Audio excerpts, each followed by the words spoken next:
Hi guys, it's Stefan here from SXT Wellness. Today's question is, what is VO2 Max?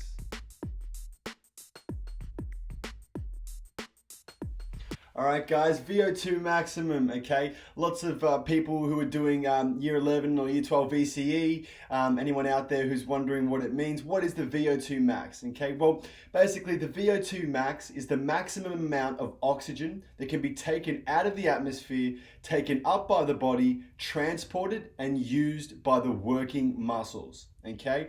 An example of this that we test, we're going to use a treadmill test or a bicycle test. Okay, so I was lucky enough to go and do these ones.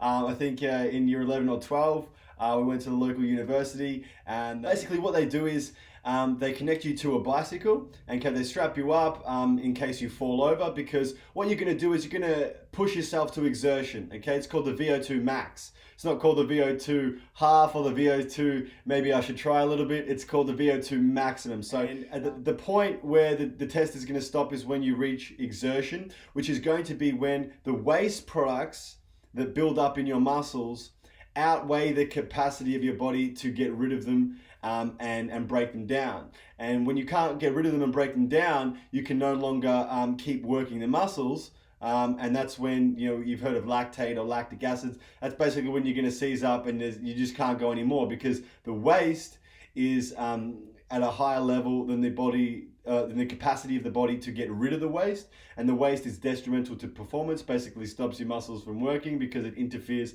with actin and myosin, the filaments of the muscles just working. So it just interferes with muscle contractions, as a simple way of looking at it.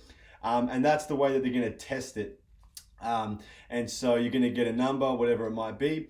Okay, and so the athletes with the highest amount of VO2 max are going to be athletes that are using generally all their limbs, and an example of that would be cross-country ski. Okay, cross-country skiers generally have the highest amount of VO2 max for two main reasons. One, they're using all their limbs, okay? So they need oxygen, they need large amounts of oxygen for aerobic activities in the Olympics or competition. The second reason is cross-country skiing. Where is it? Well, it's in the snow, it's in the Alpines, okay? So when you're in this, the higher you go, the percentage of air is the same. So I think the composition of air is 23% oxygen, carbon dioxide, nitrogen, etc. So as you go higher, the percentage is still the same, but there's just less oxygen. The air's thinner. Okay, so as you go up, there's less oxygen in the air. The percentage is the same, but it's just less.